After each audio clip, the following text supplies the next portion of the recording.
పాఠశాల యాజమాన్య కమిటీ ట్రైనింగ్కి స్వాగతం. ఈ ట్రైనింగ్లో మనం ఈరోజు 7 చాప్టర్స్ గురించి మనం డిస్కస్ చేసుకోవాలి. మన మాన్యువల్లో కూడా ఈ 7 చాప్టర్స్ గురించి విపులంగా ఉంది. దాని గురించి బ్రీఫ్గా తెలుసుకునే ప్రయత్నం చేద్దాం.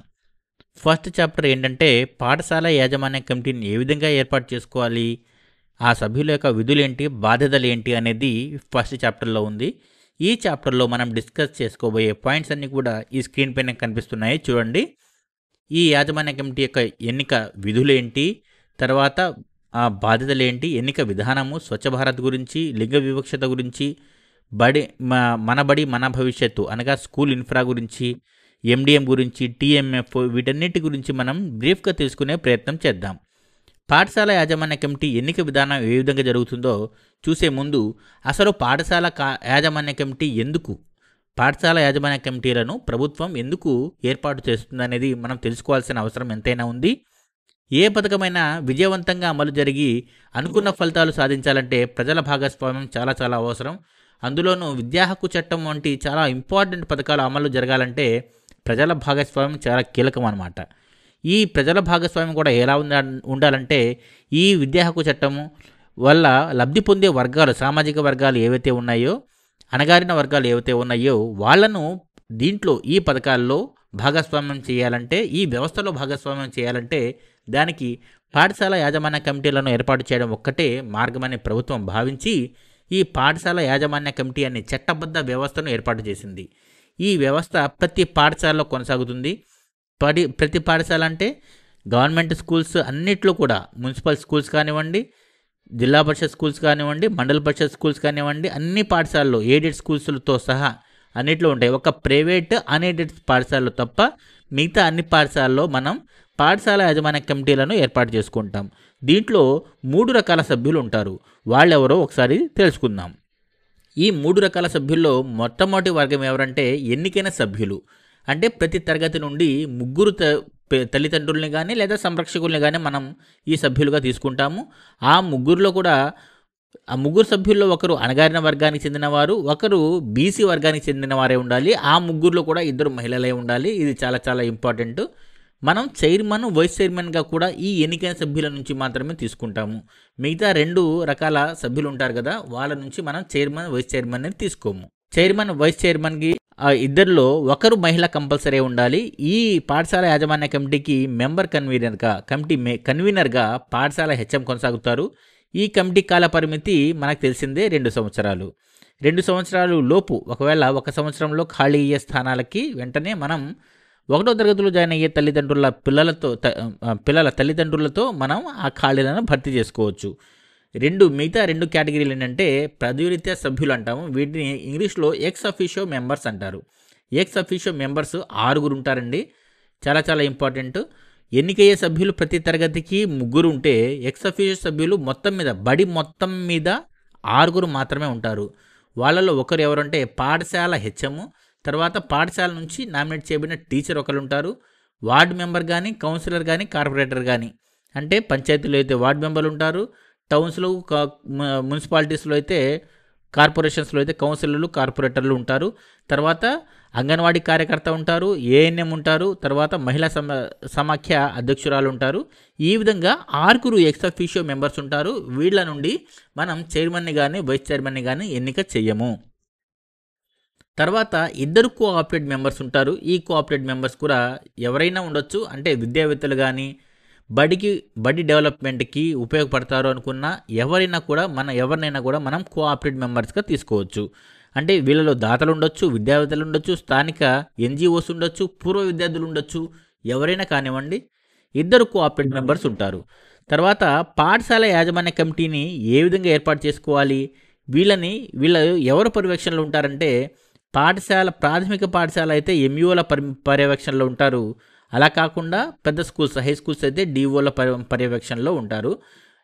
ఇందాకే మనం చెప్పుకున్నాం కదా, గవర్నమెంట్ స్కూల్స్, ప్రభుత్వ ఎయిడెడ్ స్కూల్స్ అన్నింటిలో కూడా ఈ పాఠశాల యాజమాన్య కమిటీని మనం ఏర్పాటు చేస్తాము. ఇది చట్టబద్ధత కలిగిన వ్యవస్థ.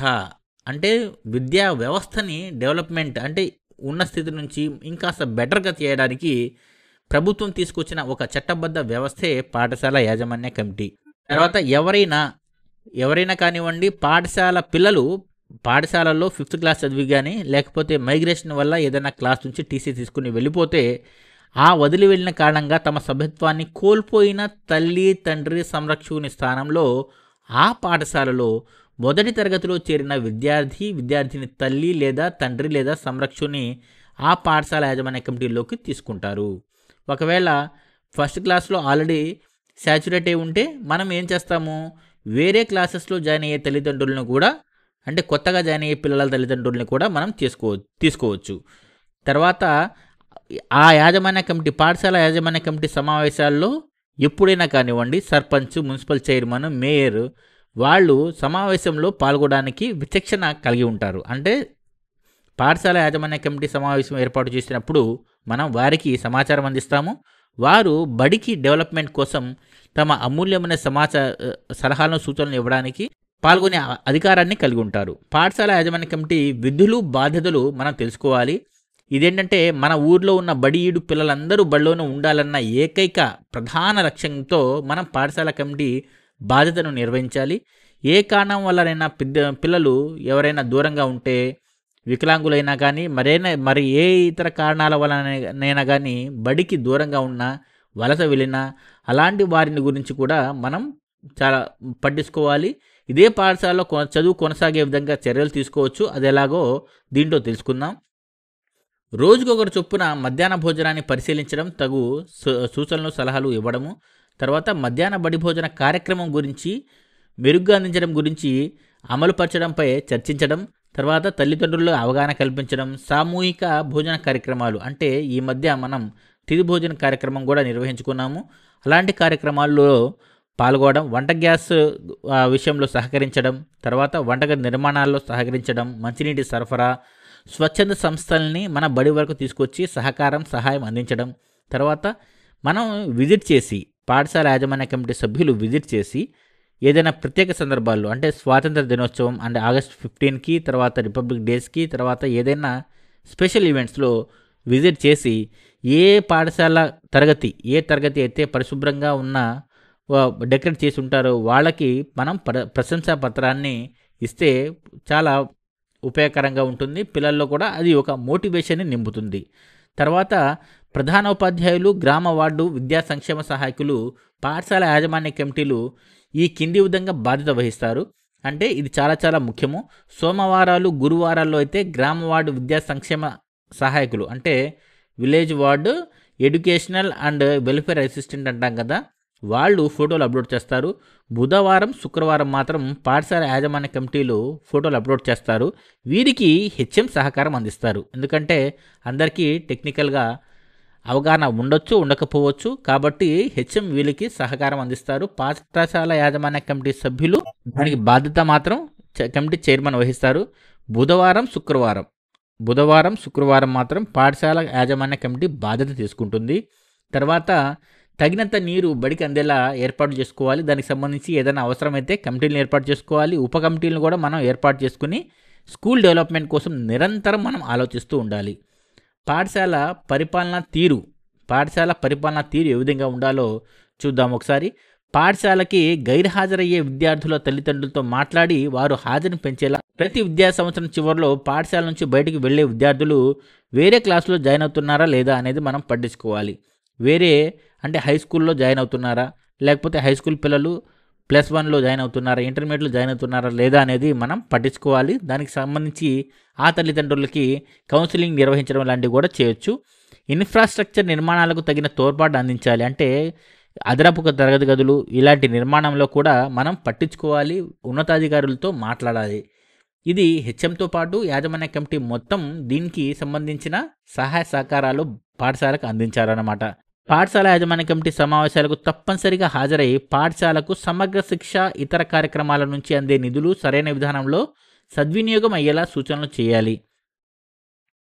జాతీయ పండుగలు, కార్యక్రమాల్లో మనం పాల్గొవాలి. పిల్లలతో మనం మమేకం అవ్వాలి.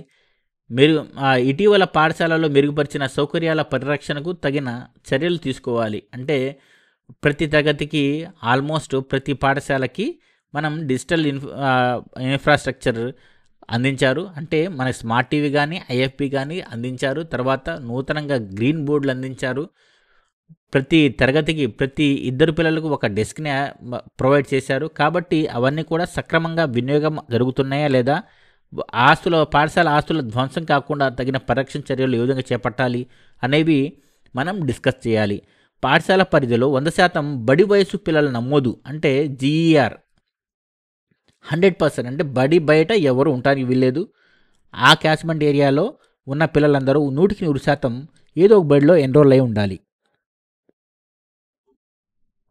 పాఠశాల పర్యవేక్షణలో కూడా పాఠశాల యాజమాన్య కమిటీ చాలా కీలక పాత్ర పోషించాలి. ఉపాధ్యాయులు సెల్ ఫోన్లు వాడకం తగ్గించేటట్లు ప్రోగ్రెస్ కార్డ్స్, ప్రగతి నివేదికల్లో తల్లిదండ్రులతో కలిసి చర్చించడం, గ్రంథాలయాల్ని పర్యవేక్షించడం, ఆట స్థలము, క్రీడా పరికరాలు, పరీక్షా ఫలితాల గురించి సమీక్షించడం, వాటి గురించి మాట్లాడడం, పిల్లలందరికీ చదవడం, రాయడం, సరళమైన లెక్కలు చేయడం, ఇంగ్లీష్ భాషా పరిజ్ఞానం ఇవన్నీ కూడా చాలా చక్కగా అందేటట్లుగా ఇవన్నీ కూడా పరిరక్షించాలి.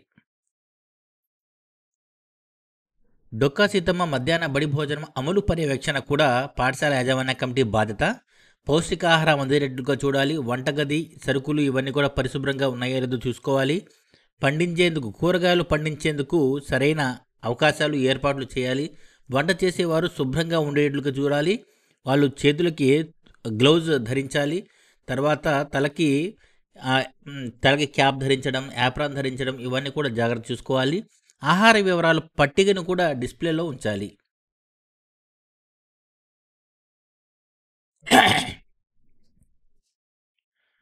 ఆరోగ్యం, పరిశుభ్రత మరియు పారిశుద్ధ్యం సంబంధించి స్వచ్ఛ భారత్, స్వచ్ఛ విద్యాలయ వీటి గురించి ఏంటంటే ఆరోగ్యమే మహాభాగ్యం.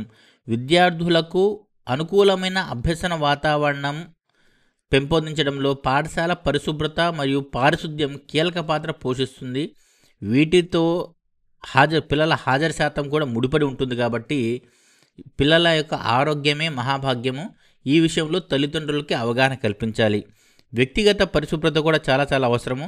పిల్లలు ప్రతిరోజు స్నానం చేసి బడికి వచ్చేటట్టుగా, నోటిని శుభ్రంగా ఉంచుకునేటట్లుగా, అంటే బ్రష్ చేసి రావడం, ఉదయం బ్రష్ చేయడం, సాయంత్రం బ్రష్ చేయడం, ఉదయం స్నానం చేసి రావడం, బడి నుంచి ఇంటికి వెళ్ళిన తర్వాత స్నానం చేసి హోంవర్క్ చేసుకోవడం, ఇలాంటి విషయాల్లో అవగాహన కల్పించాలి.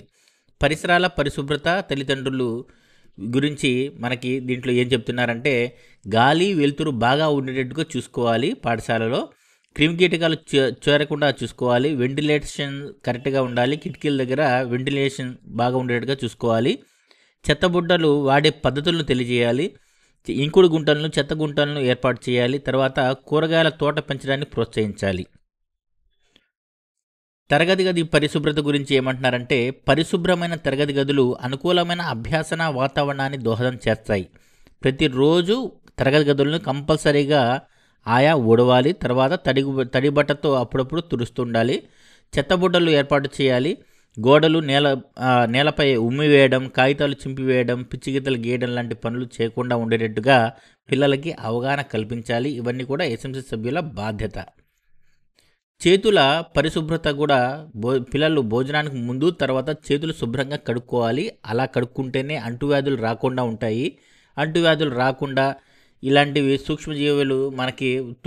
సూక్ష్మజీవుల నుండి మనం దూరంగా ఉంటే మంచి ఆరోగ్యం మనకి లభిస్తుంది. మంచి ఆరోగ్యంగా ఉంటేనే హాజరు శాతం కూడా బాగుంటుంది. పిల్లల అభ్యసన ఫలితాలు కూడా బాగొస్తాయి. చేతులు కడుక్కునే పద్ధతులు ఇక్కడ ఇచ్చారు మనకి. ఫస్ట్ ఏం చేయాలంటే అరచేతితో రుద్దాలి. తర్వాత వేళ్ల మధ్యలో ఆ గ్యాప్స్ ఉంటాయి కదా, వేళ్ల మధ్యలో శుభ్రం చేసుకోవాలి. తర్వాత చేతుల వెనక భాగాన్ని ఈ చేతితో ఎడమ చేతితో కుడి చేతితో ఎడమ చేతిని శుభ్రం చేసుకోవాలి. తర్వాత బొటన వేలు మొదలు భాగాన్ని శుభ్రం చేసుకోవాలి. తర్వాత చేతి వేళ్ల వెనక వైపు శుభ్రం చేసుకోవాలి. తర్వాత చేతి వేలు గోళ్ళు, మణికట్లు తడి లేకుండా శుభ్రంగా తుడుచుకోవడం ఇవన్నీ కూడా దాంట్లో భాగం. ఇవన్నీ కూడా జస్ట్ 15 నుంచి 20 సెకండ్లలో మొత్తం కంప్లీట్ అయిపోతుంది. సబ్బుతో కంపల్సరీగా శుభ్రం చేసుకోవాలి భోజనానికి ముందు, భోజనం చేసిన తర్వాత. ఇలా కడుక్కోకపోతే వ్యాధులు సంక్రమిస్తాయని చెప్పి మనం పిల్లలకి, తల్లిదండ్రులకు అవగాహన కల్పించాలి. విషయంలో కూడా మనం చాలా విషయాల్ని అవగాహన పరుచుకోవాలి.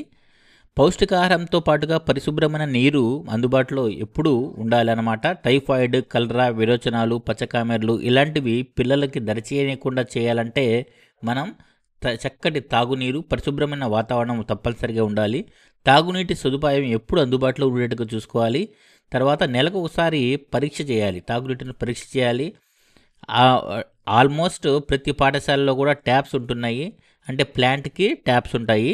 ఒకవేళ ఏదన్నా క్లాస్ రూమ్లో ఏదైనా పాత్రలో నీటిని అందుబాటులో ఉంచాలనుకుంటే అప్పుడు మనం పరిశుభ్రమైన పాత్రలో మాత్రమే నీటిని నిల్వ ఉంచాలి. ఇంకుడు గుంటలను మెయింటైన్ చేయాలి. ప్లేట్లు కడగడానికి తగిన నీళ్లు అందుబాటులో ఉంచాలి. భోజనానికి ముందు తర్వాత చేతులు కడగడానికి కూడా పరిశుభ్రమైన నీటిని అందుబాటులో ఉంచాలి. మూత్రశాలలు అంటే టాయిలెట్స్ దగ్గర మనం ఏం చేయాలంటే ఆ వాతావరణం మొత్తం శుభ్రంగా ఉండేట్టుగా చూసుకోవాలి. ప్రతి 40 మందికి ఒక యూనిట్ ఇవన్నీ టాయిలెట్స్ మనకి అందుబాటులో ఉంచుతారు. ఒక యూనిట్ అంటే ఏం లేదు, 40 మంది పిల్లలకి ఒక టాయిలెట్ ఉంటుంది, 3 యూరినల్స్ ఉంటాయి. ఒకవేళ 40 మంది దాటారనుకోండి 2 టాయిలెట్స్, 6 యూరినల్స్ ఉంటాయి. వీటన్నిటికి కూడా మనకి ఎలాంటి వాసన రాకుండా ఫినాయిల్ లాంటివి, ఫ్రెషనర్స్ ఇవన్నీ కూడా మనకి ఇస్తారు, కిట్స్ ఇస్తారు. ఆ కిట్స్ని మనం ప్రతిరోజు ఉపయోగిస్తూ ఉండాలి. నీటి సౌకర్యం ఎల్లప్పుడూ మరుగుదొడ్డి దగ్గర నీటి సౌకర్యం ప్రతి మరుగుదొడ్డి దగ్గర ఉండాలి. రన్నింగ్ వాటర్ అనేది కంపల్సరీగా ఉండాలి. టాయిలెట్ల దగ్గర శానిటరీ ప్యాడ్స్ వేయకుండా ఉండాలి. ఇది హై స్కూల్ టీచర్స్ చాలా హై స్కూల్ యాజమాన్య కమిటీ ఎస్ఎంసి వాళ్ళు తప్పకుండా వీటిని ఇలాంటి పాయింట్స్ని తప్పకుండా పాటించాలన్నమాట. మరుగుదొడ్ల దగ్గర కూడా సబ్బు ఉండాలి. చేతులు శుభ్రంగా కడుక్కున్న తర్వాతే మన క్లాస్ రూమ్లోకి రావాలి. ఋతుక్రమ పరిశుభ్రత గురించి కూడా హై స్కూల్ పిల్లలకి చాలా అవగాహన కల్పించాలి. ఇది ప్రైమరీ స్కూల్స్లో 5th క్లాస్ పిల్లలకు కూడా అవగాహన కల్పించాల్సిన అవసరం ఉంది. హార్మోనల్ ఇంబ్యాలెన్స్ వల్ల చిన్నపిల్లలు కూడా వీటి బారిన పడుతున్నారు కాబట్టి తప్పకుండా దీనికి సంబంధించిన అవగాహన అనేది మనం ప్రైమరీ దగ్గర నుంచి కల్పించాలి. హై స్కూల్ విషయంలో మాత్రం చాలా చాలా ఇంపార్టెంట్. ప్యాడ్ మార్చుకోవడానికి తగిన ప్రైవేట్ స్థలం అనేది, ప్రైవేట్ రూమ్ అనేది కంపల్సరీగా కల్పించాలి. శానిటరీ ప్యాడ్ మార్చుకున్న తర్వాత చేతులు సబ్బుతో కడుక్కునే విధంగా బాలికలకి అవగాహన కల్పించాలి. చెత్తబుట్టను ఏర్పాటు చేయాలి. తర్వాత శానిటరీ ఇన్సినరేటర్లు అనేవి కంపల్సరీగా వాడాలి. పరిశుభ్రత నెలసరి సమయాల్లో పరిశుభ్రత పాటించేటట్టుగా చిన్నపిల్లలకి చిట్కాలు చెప్పాలన్నమాట. తర్వాత తల్లిదండ్రులకు కూడా అవగాహన కల్పించాలి. మా ఛానల్ని ఇంకా ఎవరైనా సబ్స్క్రైబ్ చేయని వాళ్ళు ఉంటే తప్పకుండా సబ్స్క్రైబ్ చేయండి. అలాగే వీడియోని లైక్ చేయండి. అప్పుడు మాత్రమే మాకు కాస్త మోటివేషన్గా కూడా ఉంటుంది. పాఠశాల పర్యావరణ పరిరక్షణ ఏంటంటే పరిసరాలను గమనిస్తూ ఉండాలి. ఎప్పటికప్పుడు నిర్మాణాలు జరుగుతున్నప్పుడు మాత్రం చాలా జాగ్రత్తగా ఉండాలి. డేంజర్ సింబల్ కానీ లేకపోతే అండర్ కన్స్ట్రక్షన్ అనే సింబల్స్ కానీ ఇవన్నీ కూడా ఉండేట్టుగా చూసుకోవాలి. ఏమైనా కాళ్ళలో గుచ్చుకునే వస్తువులు ఉంటే మాత్రం గాజు పెంకులు, లేకపోతే ఇనుప సువ్వలు, మేకులు ఇలాంటివి చిన్నపిల్లలకి దూరంగా ఉండేట్టుగా చూసుకోవాలి. కరెంటు తీగలు మాత్రం చాలా డేంజరస్, వాటి నుంచి కూడా మన పిల్లల్ని కాపాడుకోవాలి. స్విచ్ బోర్డులు హై స్కూల్స్లో చిన్న పిల్లలందరికీ అందుబాటులోనే అందుతూ ఉంటాయి. ప్రైమరీలో మాత్రం కాస్త దూరంగా ఉంచాలి స్విచ్ బోర్డుని, పిల్లలకి అందకుండా ఉండేట్టుగా చూసుకోవాలి. ఒకవేళ ఆ పరిసర ప్రాంతాల్లో ట్రాన్స్ఫార్మర్ ఉన్నట్లయితే దాని చుట్టూ కంచె ఉండేట్టుగా చూసుకోవాలి. నీరు మాత్రం ఎట్టి పరిస్థితుల్లో నిల్వ ఉండకూడదు. ఆహార పదార్థాలపై మూతలు తప్పనిసరిగా ఉండాలి. వడ్డించేటప్పుడు కూడా మూతలు ఉండాలి. గ్యాప్స్లో కూడా మూతలు కంపల్సరీగా ఉండాలి.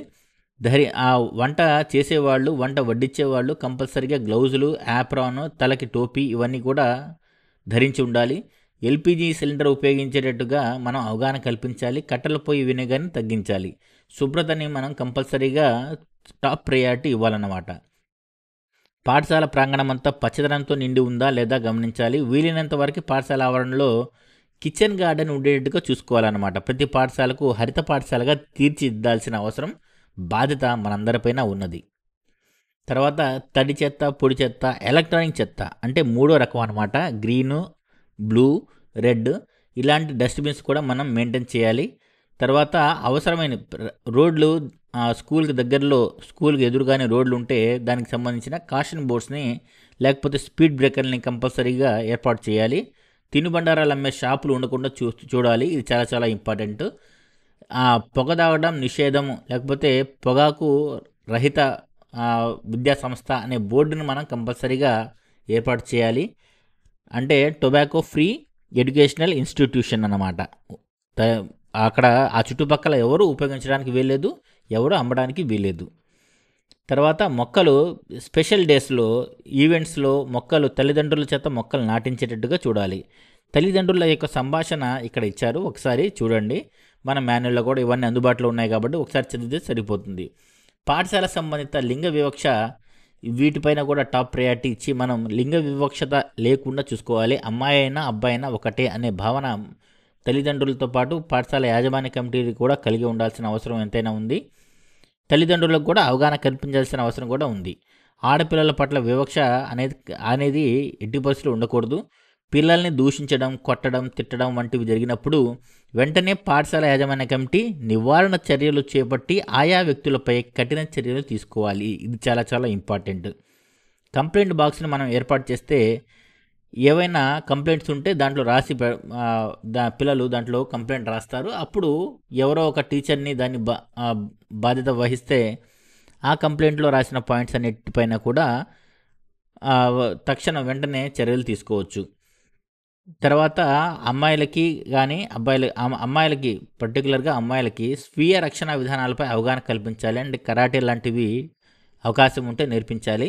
విద్యార్థులకు బాల్య వివాహాలు జరగకుండా చూసుకోవాల్సిన బాధ్యత మనందరిపైన ఉన్నది. పాఠశాలకు వస్తున్నప్పుడు, ఇంటికి వెళ్తున్నప్పుడు సమయాల్లో ఎవరన్నా ఇబ్బంది పడుతున్నారా, వాహనాల విషయంలో జాగ్రత్తగా ఉంటున్నారా లేదా అనేది జాగ్రత్తలు కూడా మనం తల్లిదండ్రులకి చెప్పాలి, పిల్లలకు కూడా చెప్పాలి. డ్రైవర్లు, ఇప్పుడు కొన్ని హై స్కూల్స్లో ఆటో డ్రైవర్లు వచ్చి కొంతమంది పిల్లల్ని డ్రాప్ చేసి తీసుకెళ్తూ ఉంటారు. ఆ ఆటో డ్రైవర్ల పేర్లు, వాళ్ళ యొక్క నంబర్లు, వాళ్ళ యొక్క ఫోన్ నంబర్లు ఇవన్నీ కూడా మన దగ్గర కూడా టీచర్స్, హెచ్ఎంస్ దగ్గర కూడా కంపల్సరీగా ఉండాలి. పాఠశాలల్లో పిల్లలు మంచి భాషను ఉపయోగించేటట్టుగా మనం ప్రోత్సహించాలి. ఒకవేళ భాష సక్రమంగా లేకపోతే మాత్రం కౌన్సిలింగ్ ఇవ్వాలి. తల్లిదండ్రులకు కూడా కౌన్సిలింగ్ ఇవ్వాలి, పిల్లలకు కూడా కౌన్సిలింగ్ ఇవ్వాలి. ముఖ్యంగా బాలికల సంక్షేమానికి సంబంధించిన ఫోన్ నంబర్లు, మహిళా పోలీసులు, విద్యాశాఖ అధికారుల నంబర్లు నోటీస్ బోర్డు పైన డిస్ప్లే చేయాలి. చిన్న ప్లకార్డ్స్ లాంటివి కానీ లేకపోతే బ్యానర్ లాంటివి కానీ అందించాలి.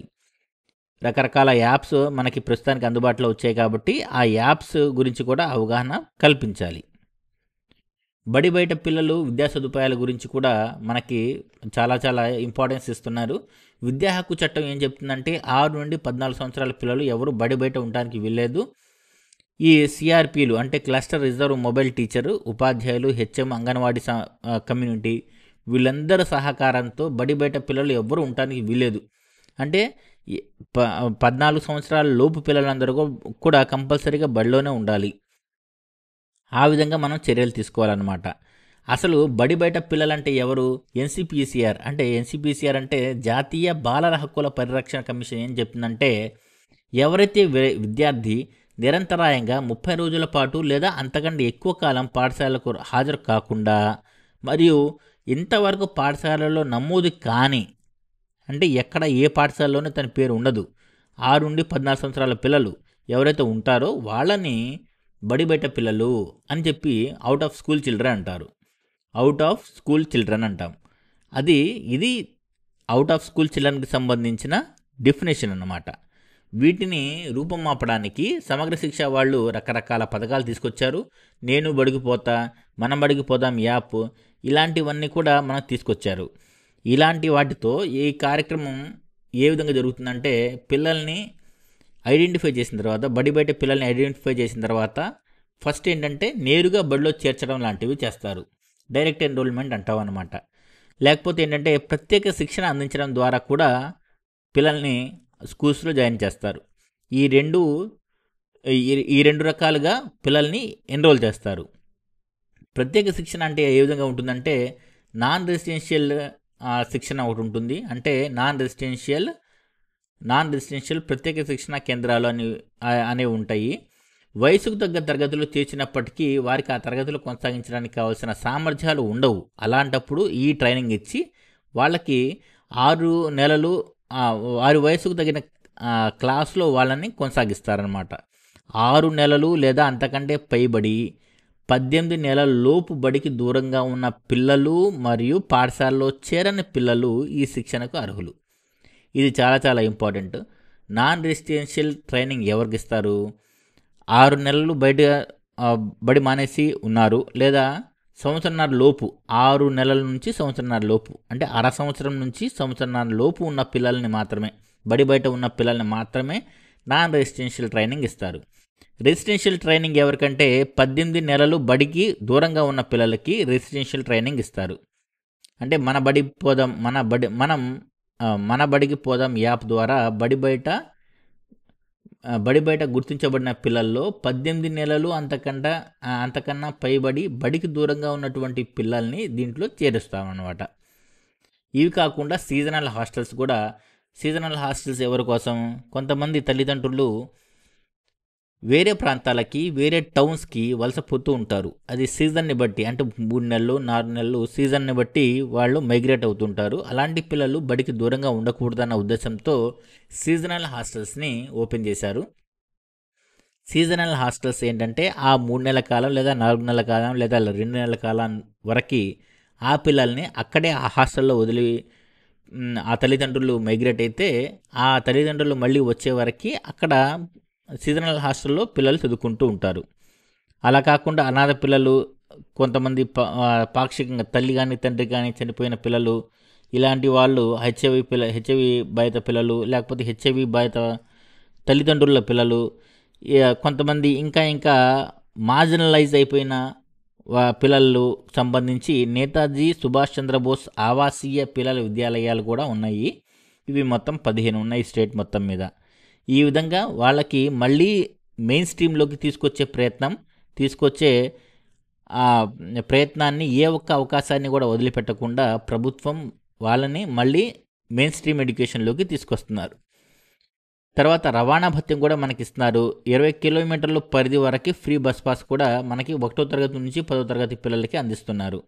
తర్వాత మన విద్యా హక్కు చట్టం ప్రకారం కూడా 1 కిలోమీటర్ కన్నా ఎక్కువ దూరం ఉన్న వాళ్ళకి, అంటే కలిగిన ప్రాథమిక పాఠశాలకి 3 కిలోమీటర్లు లేదా అంతకంటే ఎక్కువ దూరం ఉన్న ప్రాథమికోన్నత లేదా ఉన్నత పాఠశాల వాళ్ళకి మొత్తం రవాణా భత్యం కూడా మనకి చెల్లిస్తున్నారు. 10 నెలలకి 6,000 రూపాయలు అనమాట. ఈ భత్యాలు ఏ విధంగా ఉంటాయో, సిడబ్ల్యూఎస్ఎన్ పిల్లలకి భత్యం ఏ విధంగా ఉంటుందో ఇక్కడ టేబుల్ ఇచ్చారు. అంటే ఒక్కొక్క రకమైన భత్యము ఒక్కో విధంగా ఉంటుంది. 3,000, 3,000, 2,000 ఈ విధంగా ఉంటుందన్నమాట.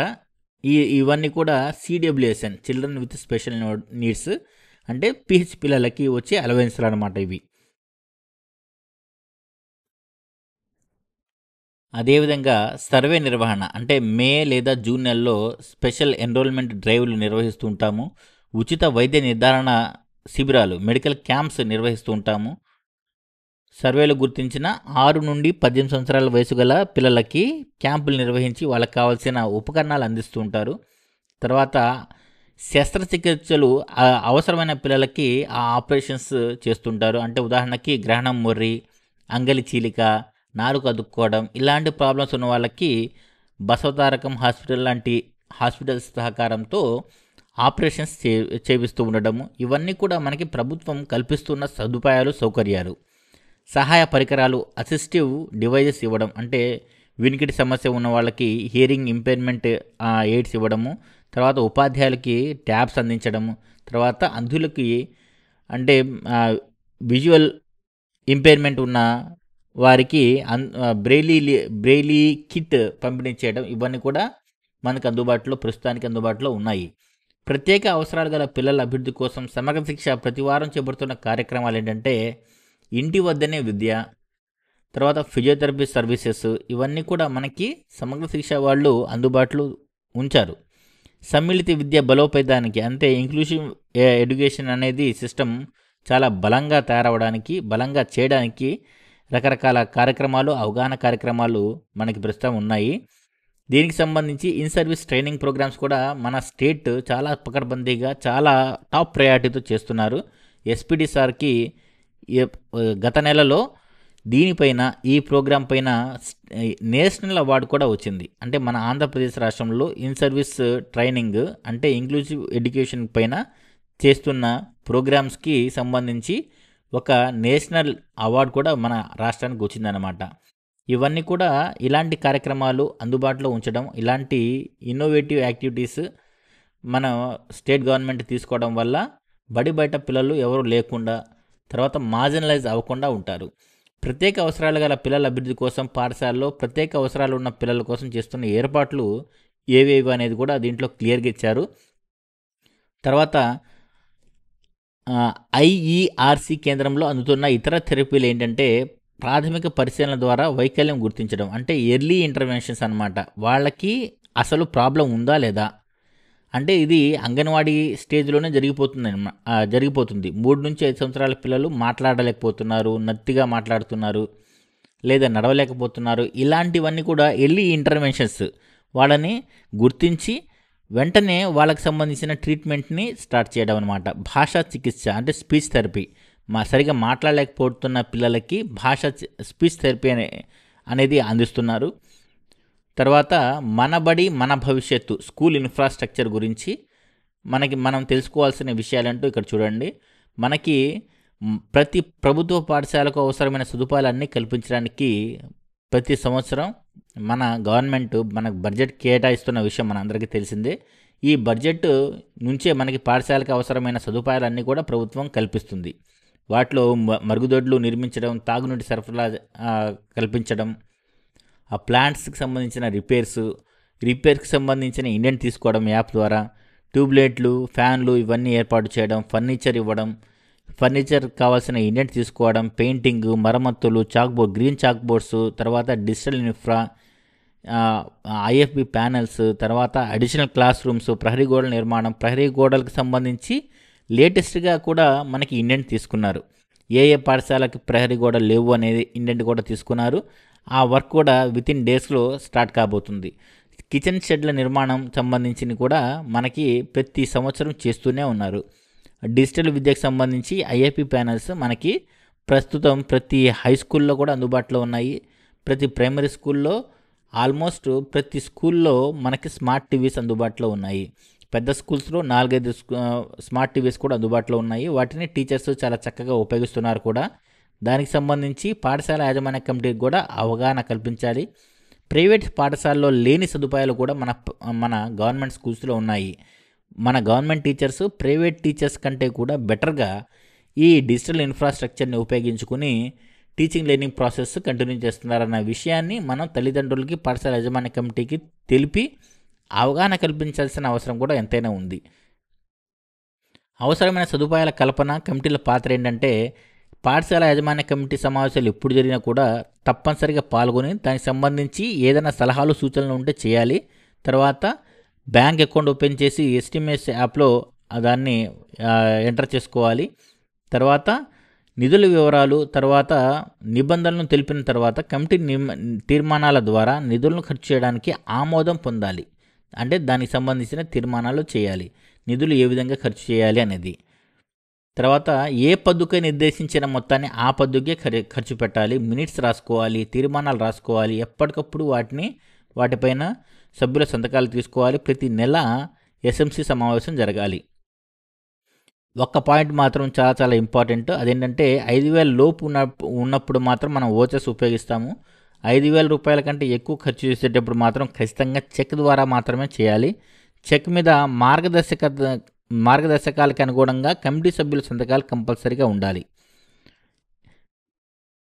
ఏదన్నా వర్క్స్ ఉన్నాయనుకోండి, సచివాలయ ఇంజనీర్ ఉంటారు కాబట్టి వాళ్ళతో కోఆర్డినేట్ చేసుకుని చక్కగా బేరం మాట్లాడి ఆ పనులు మనం చేసుకోవాలి. ఎలాంటి సమస్యలు లేకుండా చూసుకోవాలన్నమాట. పాఠశాల నిర్వహణ నిధి అంటే స్కూల్ మెయింటెనెన్స్ ఫండ్. ఇది చిన్న పాఠశాల అంటే ఎంత చిన్న పాఠశాల అయినా కూడా కనీసం 10,000 రూపాయలు వస్తాయి. పెద్ద పాఠశాలలకి, హై స్కూల్స్కి, ఎక్కువ మంది పిల్లలు ఉండే హై స్కూల్స్కి 75,000 రూపాయలు కూడా వస్తాయి. వీటిని చాలా జాగ్రత్తగా మనం ఉపయోగించుకోవాలి. ఈ స్కూల్ మెయింటెనెన్స్ ఫండ్ ఖర్చు చేసే విషయంలో కూడా పాఠశాల యాజమాన్య కమిటీ బాధ్యత చాలా ఎక్కువగా ఉంటుంది.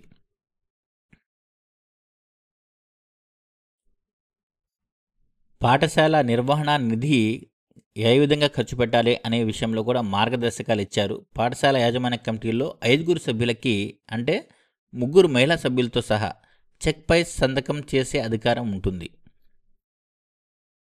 తర్వాత హామీ గల పరికరాల మరమ్మతు కోసం ఇందాక మనం చెప్పుకున్నాం కదా, యాప్లో మనం దానికి ఇండెంట్ పెడితే ఆయా కంపెనీలు వారు వచ్చి మరమ్మతులు చేస్తారు. అంటే ఇది రిపేర్ సెక్షన్కి సంబంధించి.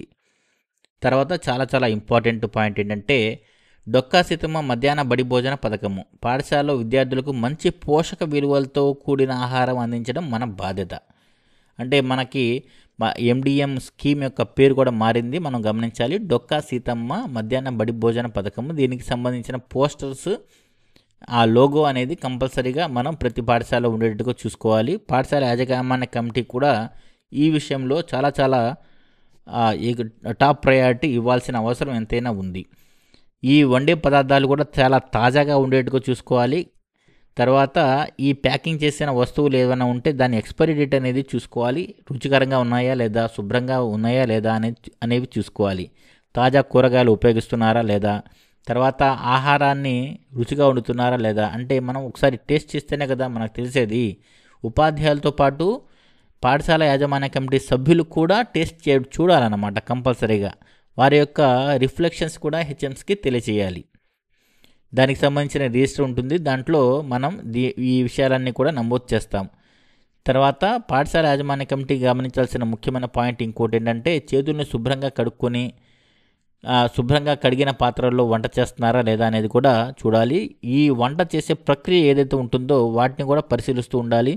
మెనూ ప్రకారం వంట జరుగుతుందా లేదా, తర్వాత యాప్రాన్ ధరిస్తున్నారా లేదా, గ్లౌజ్ ధరిస్తున్నారా, హెడ్ క్యాప్ ధరిస్తున్నారా లేదా, ఒకవేళ ధరించకపోతే వాళ్ళని కాస్త వీటన్నిటిని పాటించేటట్టుగా చూడాలన్నమాట. నాణ్యతని ఎప్పటికప్పుడు పరిశీలిస్తూ ఉండాలి. ముగ్గురు సభ్యులతో ఒక సబ్ కమిటీ ఏర్పాటు చేసుకున్నారనుకోండి, పాఠశాల యాజమాన్య కమిటీ తరఫున ఒక ముగ్గురు సభ్యులతో ఒక కమిటీ అనమాట. వాళ్ళు ఎప్పటికప్పుడు చెక్ చేసుకుంటూ ఉంటారు. ఇక్కడ ఒక కన్వర్జేషన్ ఇచ్చారు, మన మాన్యువల్లో ఉంది, ఒకసారి చూడండి. శుభ్దిన్ భోజనానికి సంబంధించి ఆల్రెడీ మనం శుభ్దిన్ భోజన్ ప్రోగ్రాంలో ఎన్రోల్ అయ్యాము. ఆ ఎన్రోల్ అయ్యి తిథి భోజన్ అంటారు దీన్ని. ఈ కార్యక్రమం కూడా మనం అన్ని పాఠశాలలో ఒకేసారి చేశాం కూడా. ఈ శుభ్దిన్ భోజన్ లాంటి కార్యక్రమాలు కూడా ఈ విషయాల్లో కూడా పాఠశాల యాజమాన్య కమిటీ చాలా కీలక పాత్ర పోషించాల్సి ఉంటుంది. దీని యొక్క ప్రధాన ఉద్దేశం ఏమి లేదు, అన్ని వర్గాల పిల్లల్లో సమానత్వ భావన తీసుకురావడము. శుభ్దిన్ భోజన్ ఎన్రోల్ చేసుకున్న తర్వాత, అంటే ఆన్లైన్లో మనం ఎన్రోల్ చేసుకుంటాము. ఆ ఎన్రోల్ చేసుకునే సైట్ వెబ్సైట్ లింక్ pmposhan.ap.gov.in అన్నమాట. ఎన్రోల్ చేసుకున్న తర్వాత మన రెగ్యులర్ భోజనంతో పాటు అదనంగా, ఇప్పుడు ఇక్కడ బొమ్మలో ఈ ఇమేజ్లో కనిపిస్తుంది చూడండి, ఈ విధంగా అదనపు ఐటమ్స్ని మనం పిల్లలకి, అంటే జంక్ ఫుడ్ కాకుండా, జంక్ ఫుడ్ అనేది మనం అవాయిడ్ చేయాలి. చాలా చక్కటి ఈ రెగ్యులర్ ఫుడ్తో పాటు అదనంగా రుచికరమైన మంచి ఆహార పదార్థాలని అందించాలన్నమాట. దాతలు ఎవరైనా ఉంటే ఆ దాతలు సహకారంతో మనం ఈ యాప్లో ఈ సైట్లో రిజిస్టర్ చేసుకుంటే వాళ్ళకి ఓటీపీ వస్తుంది. మనం ఆ విధంగా ఎన్రోల్ అయిన తర్వాత ఆ రోజు ఆ స్పెషల్ మీల్ ఏర్పాటు చేస్తామన్నమాట, రెగ్యులర్ మెనూతో పాటు. పాఠశాల యాజమాన్య కమిటీ సభ్యుల పర్యవేక్షణ అనేది దీంట్లో ఖచ్చితంగా ఉండాలి. సక్రమంగా జరుగుతుందా లేదా, శుభ్రత పాటిస్తున్నారా లేదా, సమయపాలన, మెనూ, ఇవన్నీ కూడా మనం పరిశీలించాల్సిన అంశాలు. తర్వాత గుడ్లు వారానికి 5 రోజులు గుడ్లు. ఇప్పుడు మనకి జనవరి నుంచి కూడా మెనూ కంప్లీట్గా మారిపోబోతుంది. జోనల్ వైజ్గా కూడా మెనూ ఉంటుంది. కాబట్టి ఈ మెనూ ప్రకారం జరుగుతున్నాయా లేదా, ఈ మెనూని డిస్ప్లే చేయడం జోన్ వైజ్గా, అంటే ఏ జోన్కి ఆ జోన్ స్థానిక ఆహార పదార్థాలను ఇంక్లూడ్ చేస్తూ ఇప్పుడు మనకి రివల్యూషనరీ సెన్సేషనల్గా మనకి మెనూని ఏర్పాటు చేశారు. ఆ మెనూని చక్కగా మనం ఫాలో అయ్యేట్టుగా చూసుకోవాలి. చిక్కీలు వారానికి 3 రోజులు చిక్కీ ఇస్తున్నారు, వారానికి 3 రోజులు రాగి జావా ఇస్తున్నారు. ఇవన్నీ కూడా పోషకాహారము పిల్లలకి మనం ఖచ్చితంగా వాళ్ళు చక్కగా ఉపయోగించుకుంటే పోషకాహార లోపం అనేది లేకుండా మనం చూసుకోవచ్చు. ఈ మెనూ అనేది పాత మెనూ. మనం కొత్త మెనూ కూడా, లేటెస్ట్ మెనూ జనవరి నుంచి ఫాలో అవ్వాల్సిన మెనూ కూడా వచ్చింది కాబట్టి దాని గురించి కూడా మనం అవగాహన కలిగి ఉండాలి.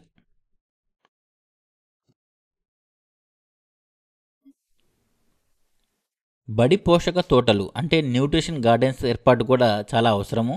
కూరగాయలను పండించడానికి, తర్వాత ఈ ఈ వాటిని పండించిన కూరగాయలని మనకి ఎండిఎం వండడంలో ఉపయోగించుకునేటట్టుగా మనం ప్రోత్సాహం అందించాలి. ప్రతి పాఠశాల యాజమాన్య కమిటీ ప్రోత్సాహంతో బడితోట ఏర్పాటు పనుల్లో అందరూ పాల్గొనేట్టుగా చూసుకోవాలి. అలాగే ఫార్టిఫైడ్ సార్టెక్స్ బియ్యం అనేది మనకి ఇస్తున్నారు. ఇవి రెగ్యులర్ బియ్యం కంటే కూడా తేలిగ్గా ఉంటాయి.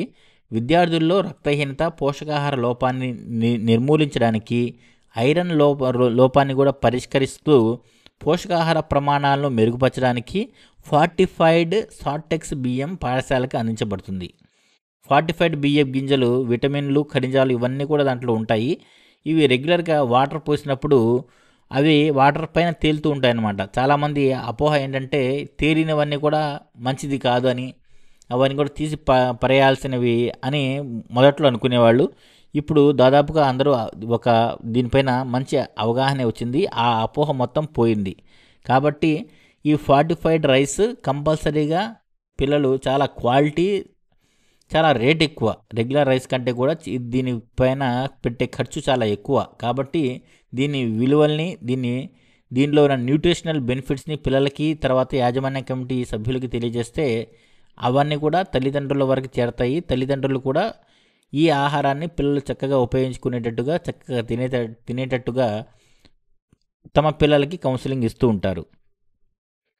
టాయిలెట్ మెయింటెనెన్స్ నిధి సంబంధించి మన బాధ్యతలు ఏంటంటే, ఈ టాయిలెట్ మెయింటెనెన్స్కి సంబంధించిన ఈ మెటీరియల్ మొత్తం గవర్నమెంట్ మనకి ప్రొవైడ్ చేస్తుంది. వీటిని ప్రతిరోజు, ప్రతి పూట వీటిని ఉపయోగించేటట్టుగా చూసుకోవాలి. ప్రతి ఆయా ఈ మెటీరియల్ని ఉపయోగిస్తూ టాయిలెట్స్ని శుభ్రం చేస్తూ ఉండాలి. వాటికి ఈ గ్లౌస్ ధరించడం, యూనిఫామ్ ధరించడం ఇవన్నీ కూడా చక్కగా ఉండేటట్టుగా చూసుకోవాలి. ఈ టాయిలెట్ మెయింటెనెన్స్ ఫండ్ని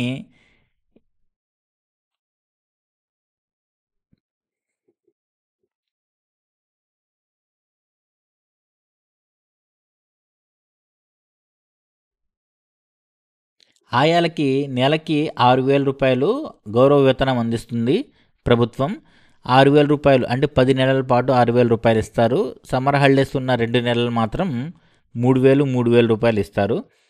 ఇవన్నీ కూడా బుధ, శుక్రవారాల్లో ఒక్కొక్కరిగా పరిశీలించి తమ అభిప్రాయాలను ప్రధానోపాధ్యాయులకు తెలియపరచాలి. ఎవరు? పాఠశాల యాజమాన్య కమిటీ సభ్యులు.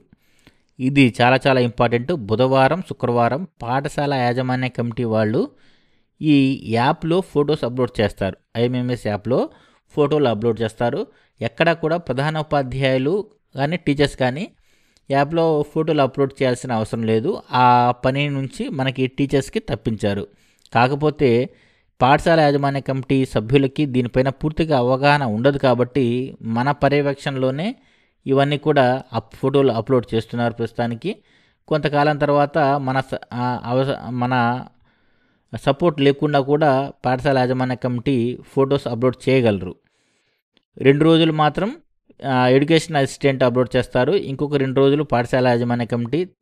తర్వాత మనం ఫామ్ ఫిల్ చేస్తే, ప్రతిరోజు ఫామ్ ఫిల్ చేస్తే సరిపోతుంది.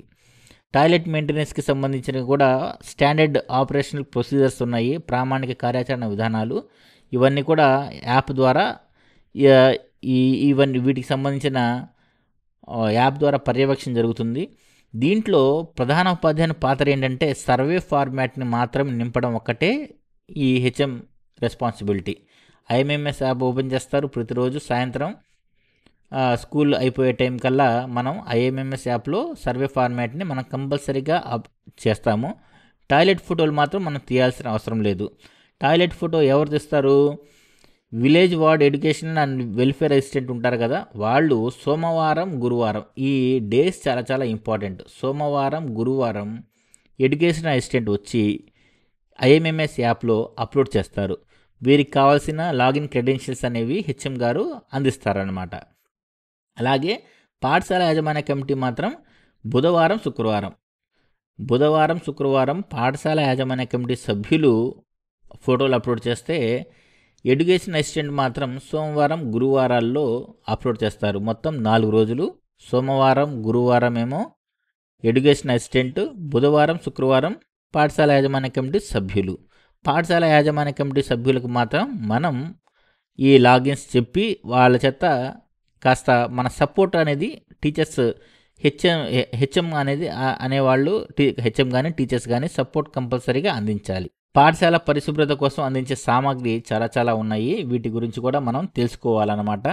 పాఠశాల యాజమాన్య కమిటీ వీటి గురించి కూడా తెలుసుకుని ఉండాలి. ఎందుకంటే ఇంత సామాగ్రి ఇస్తున్నారు, ఇంత ఖర్చు పెడుతున్నారు, వీటిపైన అవగాహన ఉండకపోతే వాటిని ఏ విధంగా ఉపయోగించుకోవాలి అనే విషయంలో కూడా చాలా మనం నష్టపోతాము.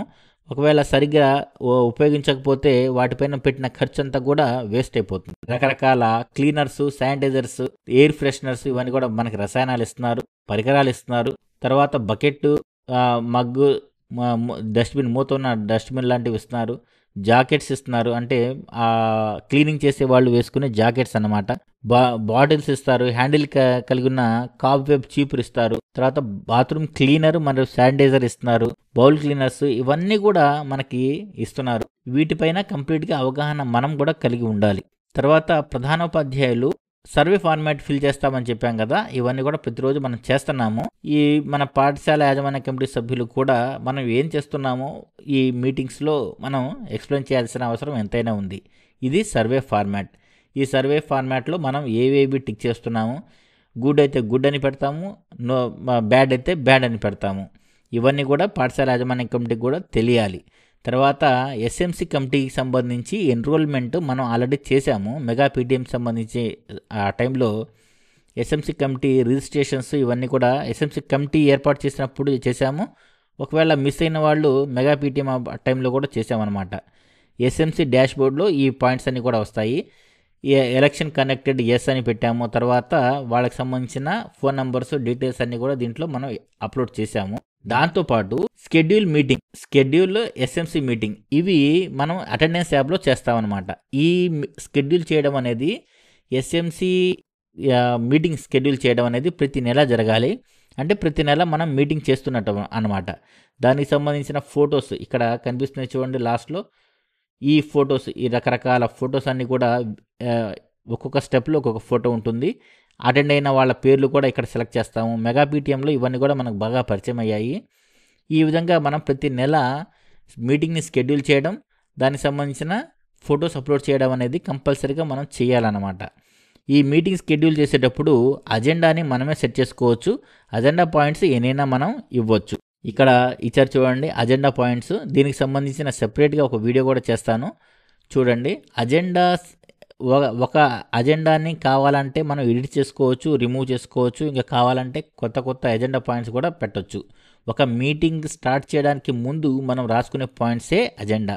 మీటింగ్ అయిపోయిన తర్వాత ఏ పాయింట్స్, ఈ అజెండా పాయింట్ మీద చర్చలు జరిగిన తర్వాత రాసుకున్న లాస్ట్గా సంతకాలు పెట్టే ముందు రాసేదే తీర్మానం అనమాట. తీర్మానం వేరు, అజెండా వేరు.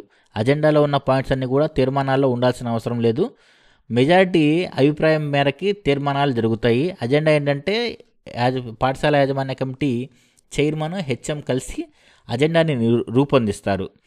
ఈ విధంగా ఎస్ఎంసి మీటింగ్కి సంబంధించి అజెండాని సెట్ చేయడము, తర్వాత మీటింగ్ని ఫ్లోట్ చేయడం, అంటే ఈ యాప్లో అప్లోడ్ చేయడం అనేవి చేసుకోవచ్చు. ఇవన్నీ కూడా ఎస్ఎంసి చైర్మన్కి ఇచ్చిన లాగిన్లో కూడా ఉన్నాయి. అంటే స్కూల్ అటెండెన్స్ యాప్కి సంబంధించి మెగా పీటీఎం సమయంలో ఎస్ఎంసి చైర్మన్కి కూడా లాగిన్ ఇచ్చారు. దాంట్లో ఓన్లీ ఈ ఎస్ఎంసి పాయింట్ వరకు మాత్రమే వస్తుందన్నమాట. అంటే ఇవి హెచ్ఎం తన అటెండెన్స్ యాప్లో అప్లోడ్ చేసుకోవచ్చు, లేకపోతే మీటింగ్ని సెట్ చేయవచ్చు, లేకపోతే ఎస్ఎంసి చైర్మన్ కూడా తన ఫోన్లో తన లాగిన్ క్రెడెన్షియల్స్ని ఉపయోగించి ఎజెండాని సెట్ చేయొచ్చు. ఈ ఫొటోస్ని కూడా అప్లోడ్ చేయొచ్చు. రకరకాల స్టేజెస్లో రకరకాల ఫొటోస్ మనం అప్లోడ్ చేస్తాము. ఇవన్నీ కూడా మనకి బాగా తెలిసినవే. ఈ చాప్టర్లో మనం చాలా ఇంపార్టెంట్ విషయాల్ని ఎస్ఎంసి ఎన్నికల దగ్గర నుంచి వారి యొక్క బాధ్యతలు ఇవన్నీ కూడా మనం తెలుసుకున్నాము. ఈ విషయాలన్నీ కూడా మనం ప్రతి నెల జరిగే ఎస్ఎంసి మీటింగ్స్లో డిస్కస్ చేసుకోవడానికి చాలా ఉపయోగపడతాయి. మధ్యాహ్న భోజన పథకము ఒక్కొక్క జోన్లో ఒక్కొక్క విధంగా, అంటే 4 జోన్లో 4 రకాల మెనూలు ఫాలో కాబోతున్నాము జనవరి నుండి. అవి జోన్ 3 చూసుకుంటే ఈ విధంగా ఉంటుంది. సోమవారం నుండి శనివారం వరకు అన్ని జోన్లు కలిపి చూసుకుంటే వాటి యొక్క డిఫరెన్సెస్ కూడా మనం గమనించవచ్చు. ఈ వీడియోని ఒకసారి పాస్ చేసి ఏ జోన్ వాళ్ళు ఏ మెనూ ఫాలో అవ్వాలో ఒకసారి డిస్కస్ చేస్తే చాలా బాగుంటుంది. అదేవిధంగా ఎండిఎం కాస్ట్ కూడా రివైజ్ అయింది 1 డిసెంబర్ నుండి. ప్రైమరీకి ₹6.19 అయితే హై స్కూల్ సెక్షన్స్కి ₹9.29. రెండవ చాప్టర్ బాలల హక్కులు పరిరక్షణ. ఈ చాప్టర్లో మనం డిస్కస్ చేసుకోబోయే టాపిక్స్ అన్నీ కూడా లిస్ట్ ఇందులో ఏమున్నాయంటే అనే సెక్షన్లో ఉంది, ఒకసారి గమనించండి. పిల్లలు తెలిసి తెలియక ఎన్నో తప్పులు చేస్తుంటారు. వాటి వెనుక పరిస్థితుల ప్రభావం కానీ, మిత్రుల ప్రోత్సాహం కానీ, తల్లిదండ్రుల ప్రోద్బలం కానీ, క్షణికావేశం లాంటి ఎన్నో కారణాలుంటాయి. ప్రపంచవ్యాప్తంగా చూసుకుంటే పిల్లలందరూ, చాలామంది పిల్లలు రకరకాల హింసలకు గురవుతున్నారు, వేధింపులకు గురవుతున్నారు. మన దేశంలోనూ ఇటువంటి పిల్లల సంఖ్య రోజు రోజు పెరుగుతుందిలే కానీ తగ్గట్లేదు. ప్రతిరోజు ఎంతోమంది పిల్లలు తప్పిపోతున్నారు. అలాంటి పిల్లల ఆచూకీ తెలియని పిల్లలు సంఘ విద్రోహ శక్తులుగా మారుతున్నారు, అక్రమ రవాణాకు గురవుతున్నారు, అసాంఘిక కార్యకలాపాల కొరకు వాడబడుతున్నారు. ఇలాంటివన్నీ నిర్మూలించాలి అనే ఉద్దేశంతో ప్రభుత్వం చాలా కఠిన నిర్ణయాలు తీసుకుంటుంది. దీనికోసం ఒక మనిషి జీవితంలో బాల్య దశ అనేది చాలా కీలకమైంది. అబ్దుల్ కలాం ఏమన్నారు? ఏపీజే అబ్దుల్ కలాం, కలలు కనండి వాటిని సాకారం చేసుకోండి అన్నారు. మనం చిన్నప్పటి నుంచే ఒక లక్ష్యాన్ని ఏర్పరచుకుని పిల్లలు ఆ లక్ష్యం దిశగా పనిచేస్తేనే గొప్ప పెద్దవాళ్ళైన తర్వాత ఒక మంచి పౌరులుగా తీర్చిదిద్దబడతారు. దీంట్లో మన హక్కులేంటి, మన బాధ్యతలేంటి అనేది కూడా తెలుసుకోవాల్సిన అవసరం ఎంతైనా ఉంది. బాలల హక్కుల గురించి ఈ చాప్టర్లో చాలా కూలంకషంగా చర్చించారు. సమగ్ర బాలల పరిరక్షణ పథకం ద్వారా 18 సంవత్సరాల లోపు బాలలకు కల్పించిన హక్కులు పరిరక్షిస్తూ వారి సంక్షేమానికి తోడ్పడుతుంది. ప్రభుత్వం 2000 సంవత్సరంలో ఏం చేసిందంటే బాలల న్యాయ చట్టాన్ని తీసుకొచ్చింది. ఈ న్యాయ చట్టం ఏంటంటే పిల్లలు ఆనందంగా, ఆరోగ్యంగా పెరిగి బాగా చదువుకొని సురక్షితమైన మంచి జీవితాన్ని గడిపే అవకాశం అభివృద్ధి చెందడం ఈ చట్టం యొక్క ముఖ్య ఉద్దేశము. అంతేకాకుండా అంతర్జాతీయ బాలల హక్కుల సదస్సులో బాలల హక్కులను 54 రకాలుగా వర్గీకరించారు. బాలల హక్కులను మొత్తం 54 రకాలుగా వర్గీకరించారు.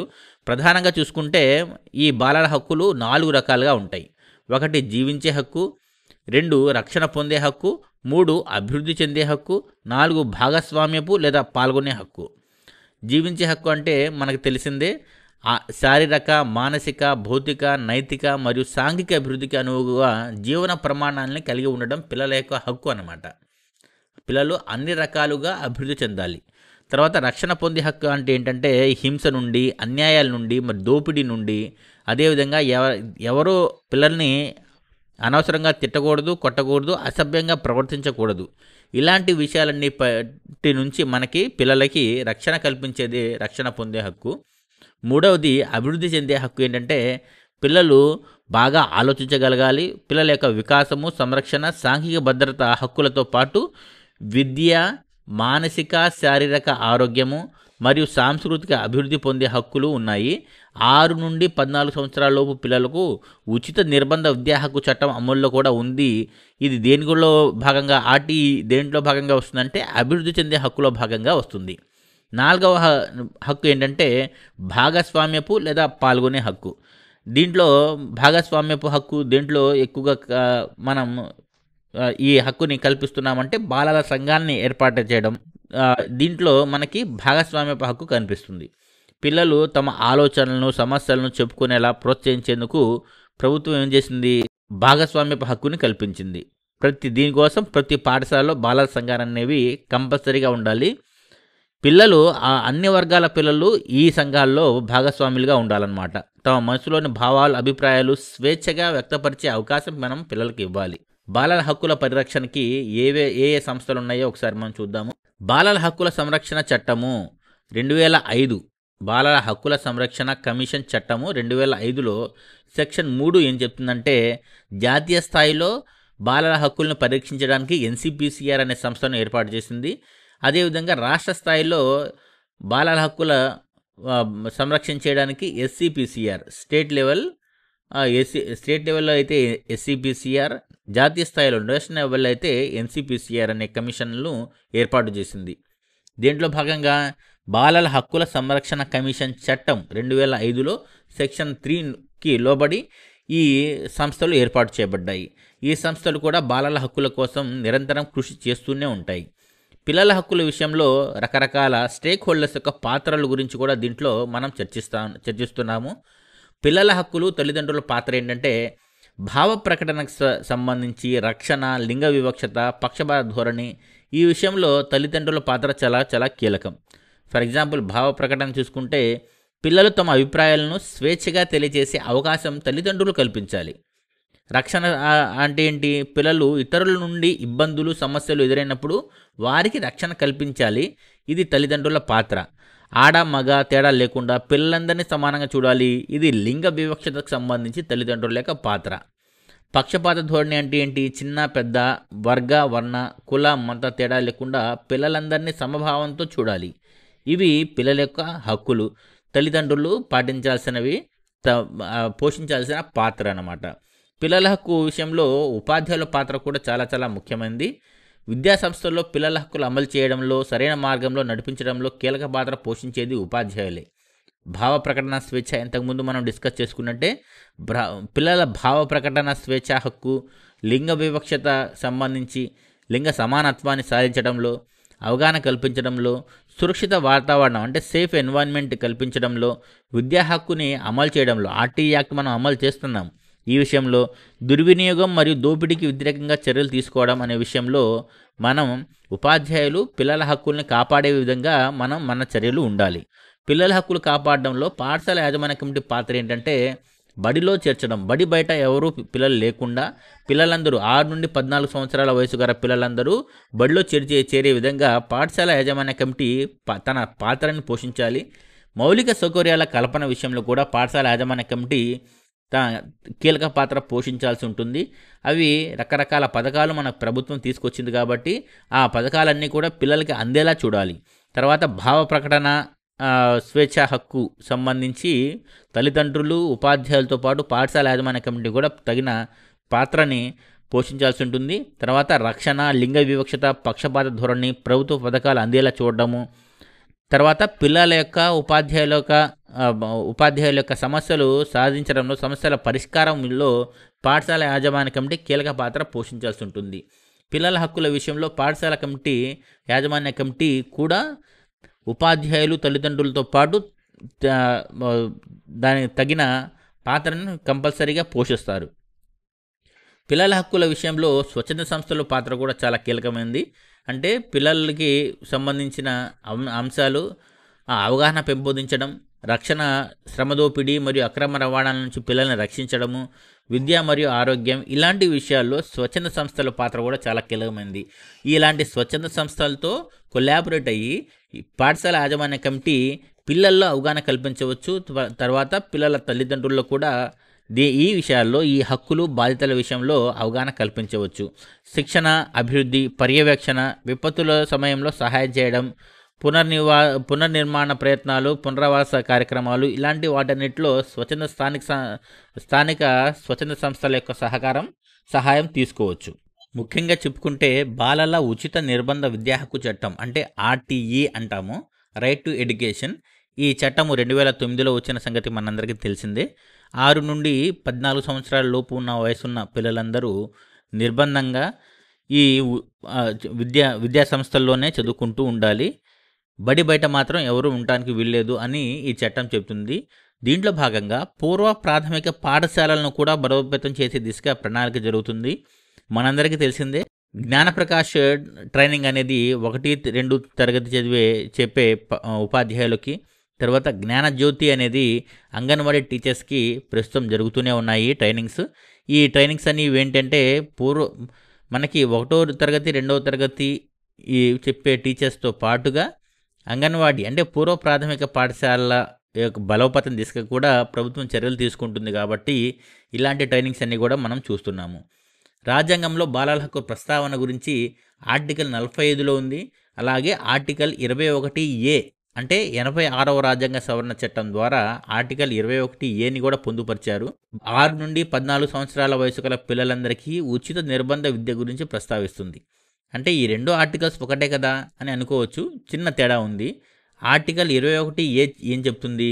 పిల్లల యొక్క హక్కు గురించి చెప్తుంది. అంటే 6 నుండి 14 సంవత్సరాల వయసు గల పిల్లలందరూ కూడా తప్పకుండా చదువుకునే హక్కు కలిగి ఉంటారు అని ఇది చెప్తుంది. విద్యా హక్కు చట్టం అమలు పర్యవేక్షణ ఎవరిది అంటే పాఠశాల యాజమాన్య కమిటీది కూడా ఉంటుందన్నమాట. విద్యా హక్కు చట్టంలో ప్రధానమైన అంశాలు మనందరికీ తెలిసిందే.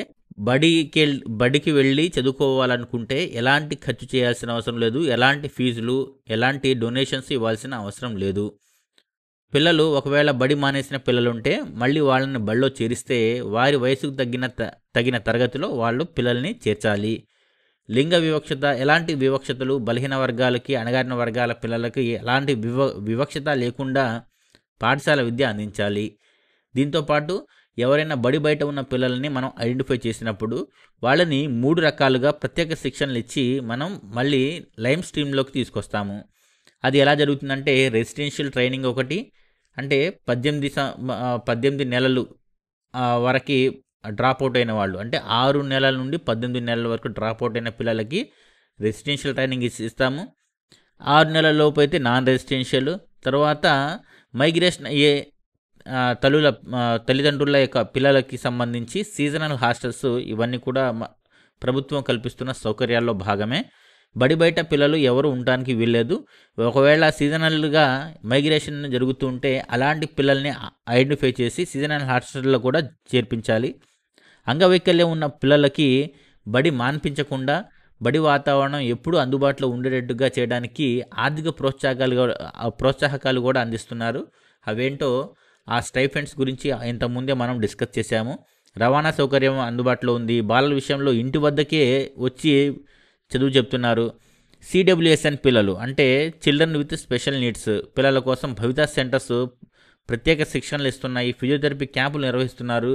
వాళ్ళకి కావాల్సిన బోధనోపకరణాలు, అంటే బోధనోపకరణ TLMతో పాటు వాళ్ళకి కావాల్సిన అన్ని రకాల సౌకర్యాలు, మరుగుదొడ్ల దగ్గర నుంచి ఉపకరణాలు, అంటే హియరింగ్ ఎయిడ్స్, ఇలాంటివి అన్ని రకాల సదుపాయాలు కూడా ప్రభుత్వం కల్పిస్తుంది. హోమ్ బేస్డ్ ఎడ్యుకేషన్, తర్వాత అవసరమైన పిల్లలకి ఆపరేషన్స్ చేయించడం, ఇవన్నీ కూడా ప్రభుత్వం కల్పిస్తున్న సౌకర్యాలు.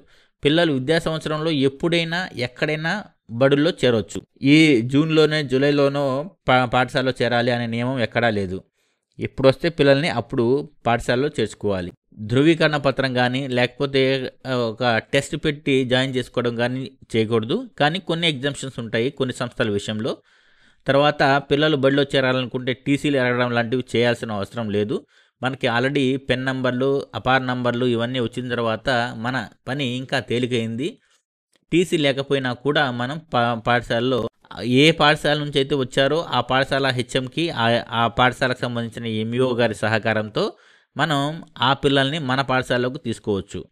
అవన్నీ మనకు తెలిసినవే. శారీరక మానసిక హింసల నుండి అవమానాలు లేకుండా మనం పిల్లలను చూసుకోవాలి. వయసుకు తగిన తరగతుల్లో శిక్షణ ఇచ్చి ఆ పిల్లలను మనం తీసుకుంటాము. ఈ విధంగా ప్రైవేటు పాఠశాలలు తప్ప అన్ని రకాల పాఠశాలల్లో కూడా మనం పాఠశాల యాజమాన్య కమిటీలు ఏర్పాటు చేసుకుంటాం. ఆ యాజమాన్య కమిటీలు ఇలాంటి విషయాల్లో చాలా కీలక పాత్ర పోషిస్తాయి. విద్యా హక్కు చట్టం కూడా మనకి ఏం చెప్తుందంటే 1 నుంచి 5 తరగతులు, అంటే ప్రైమరీ సెక్షన్స్లో 30 మంది పిల్లలకి ఒక టీచర్ని ఉండేటట్టుగా చూడాలని విద్యా హక్కు చట్టం చెప్తుంది. ఆల్రెడీ మన రాష్ట్రంలో అంతకంటే తక్కువ రేషియోకే మనకు టీచర్స్ ఉన్నారు. 6 నుండి 8 తరగతి చదివే యూపీ అప్పర్ ప్రైమరీ సెక్షన్స్లో ప్రతి 35 మందికి ఒక టీచర్ ఉండేట్టుగా చూసుకోవాలి. అంటే పిల్లలందరూ ఎలిమెంటరీ విద్యను పూర్తి చేయడంలో సమగ్ర శిక్ష కృషితో పాటు తల్లిదండ్రులు మరియు ప్రజల భాగస్వామ్యం కూడా చాలా చాలా అవసరము. అంటే ఇక్కడ ఎలిమెంటరీ విద్య అంటే ప్రైమరీ, అప్పర్ ప్రైమరీ, అంటే 14 సంవత్సరాల లోపు ఉండే ఎడ్యుకేషన్ని మొత్తాన్ని ఎలిమెంటరీ విద్య అంటారు. 1 నుండి 8వ తరగతి వరకు దీంట్లో కవర్ అవుతాయి. అంటే మనకి విద్య elementary, secondary, higher secondary, undergraduate ఇలా ఉంటుంది కదా. ఈ వీటిలో ఎలిమెంటరీ విద్య మాత్రం చాలా చాలా కీలకమైనది. అంటే 1వ తరగతి నుండి 8వ తరగతి వరకు తప్పనిసరిగా మనం పిల్లల్ని పాఠశాలలోకి పంపించాలి. బడి బయట పిల్లలకి ప్రత్యేక శిక్షణ గురించి ఆల్రెడీ మనం డిస్కస్ చేశాము. అవన్నీ కూడా ఇంకొకసారి గుర్తు చేస్తున్నారు. హక్కుల విషయంలో కూడా గుర్తు చేస్తున్నారు. తల్లిదండ్రులకు చదువు విలువను వివరించి పిల్లలంతా బళ్ళు ఉండేలా చర్యలు తీసుకోవాల్సిన అవసరం ఎంతైనా ఉంది. వలస కార్మికుల పిల్లల కోసం సీజనల్ హాస్టల్స్ ఏర్పాటు చేస్తున్నారు. ఈ సీజనల్ హాస్టల్ కూడా ప్రతి 50 మంది పిల్లలకి ఒక సీజనల్ హాస్టల్ ఉంటుందన్నమాట. ప్రత్యేక అవసరాలు గల పిల్లలకి ఏం చేస్తున్నారు, రకరకాల ఉపకరణాలు ఇస్తున్నారు, TLM ఇస్తున్నారు. వారికి సంబంధించిన వినికిడి యంత్రాలు, 3 చక్రాల సైకిళ్ళు, ఎస్కాట్ అలవెన్స్ ఇస్తున్నారు. తర్వాత ఫిజియోథెరపీ చేస్తున్నారు. అవసరమైన వాళ్ళకి ఆపరేషన్స్ చేయిస్తున్నారు. ఇవన్నీ కూడా మనకి ప్రభుత్వం కల్పిస్తున్న సౌకర్యాలు. బాలికల కోసం ప్రత్యేకంగా కస్తూర్బా పాఠశాలలు ఏర్పాటు చేశారు.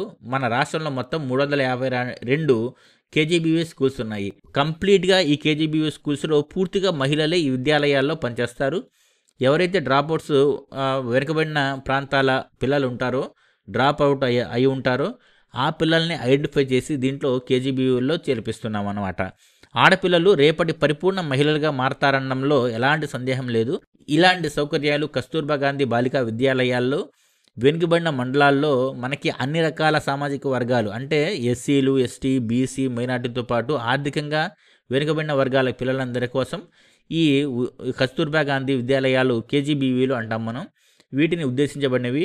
ప్రతి సంవత్సరం వీటిని విస్తరిస్తూనే ఉన్నారులే కానీ మనం ఎక్కడ ఏ విషయంలో కూడా ఈ కస్తూర్బా గాంధీ బాలికా విద్యాలయాల యొక్క స్ఫూర్తి ఎప్పుడూ తగ్గట్లేదు. బడి బయట ఈ పిల్లలు ఏ రంగాల్లో ఉన్నారో గుర్తించాలి. ఆ ప్రాంతాల ఆ పిల్లల తల్లిదండ్రులతో తర్వాత పాఠశాల యాజమాన్య కమిటీ చొరవ తీసుకుని వాళ్ళందరూ మళ్ళీ బడిలో చేరేటట్టుగా చూడాలి. భారతదేశంలో అమల్లో ఉన్న బాలల చట్టాలు ఏంటో ఒకసారి చూద్దాం. బాల కార్మిక నిషేధం మరియు నియంత్రణ చట్టము 1986లో ఒక చట్టం వచ్చింది. ఈ చట్టం ఏం చెప్తుందంటే విద్యను ప్రాథమిక హక్కుగా చేసిన తర్వాత బాల కార్మిక వ్యవస్థ ఏ రూపంలోనూ ఉండటానికి వీలేదు అని చెప్తుంది. బాల కార్మిక వ్యవస్థ పూర్తిగా నిషేధించాలని ఎన్సీపీసీఆర్ కూడా ప్రభుత్వానికి సిఫార్సు చేసిన విషయం మనందరికీ తెలిసిందే. భారత రాజ్యాంగంలో 24, 39, 45 ఆర్టికల్స్ శ్రమ దోపిడీ నుండి పిల్లలకి రక్షణ కల్పిస్తున్నాయి. బాల కార్మిక వ్యవస్థను రూపుమాపడానికి భారత ప్రభుత్వం త్రిముఖ వ్యూహాన్ని అమలు చేస్తుంది. దాంట్లో మొదటిది ఏంటంటే బాల కార్మిక చట్టాలని అమలు చేస్తుంది. రెండోది ఏంటంటే బాలల సమగ్రాభివృద్ధికి అవసరమైన ప్రణాళికలు రూపొందిస్తుంది. మొట్టమొదటి ఏంటి చట్టాలను ఏర్పాటు చేయడం, చట్టాలు అమలు చేయడం, తర్వాత ప్రణాళికలు రూపకల్పన చేయడం. మూడో వ్యూహం ఏంటంటే బాల కార్మిక వ్యవస్థ అధికంగా ఉన్న ప్రదేశాలు, రంగాలపై ప్రత్యేక దృష్టి కేంద్రీకరించి బాల కార్మిక వ్యవస్థ నిర్మూలన పథకాలను అమలు చేయడం. ఈ త్రిముఖ వ్యూహాన్ని బాల కార్మిక వ్యవస్థ రూపుమాపడానికి భారత ప్రభుత్వం తీసుకుంటున్న చర్యలు అన్నమాట. ఈ బాల కార్మిక వ్యవస్థను ప్రోత్సహించిన, అతిక్రమించిన 2 ఏళ్ల వరకు జైలు శిక్ష ఉంటుంది, జరిమానా ఉంటుంది, లేదా 2 కూడా ఉండవచ్చు. ఇంకోటి ఏంటంటే పోక్సో చట్టం 2012. పోక్సో అంటే ఏంటంటే protection of child from sexual offences act 2012. ఈ పోక్సో చట్టం ఏం చెప్తుందంటే లైంగిక దాడులు, వేధింపులు, చైల్డ్ పోర్నోగ్రఫీ వంటి నేరాల నుండి పిల్లల్ని కాపాడాలి అని చెప్పి పోక్సో చట్టం రక్షణ కల్పిస్తుంది పిల్లలకి. తీవ్రమైన శిక్షలు, యావజీవ శిక్షలతో పాటు మరణదండన కూడా ఈ పోక్సో చట్టంలో అరెస్ట్ అయిన వారికి ఉంటుందన్నమాట. మూడోది సి ఏంటంటే జువెనైల్ జస్టిస్ చట్టం. జువెనైల్ అంటే చిన్నపిల్లలకు సంబంధించిన న్యాయం చేసే చట్టం అన్నమాట. 2015. ఈ చట్టం 2015లో వచ్చింది.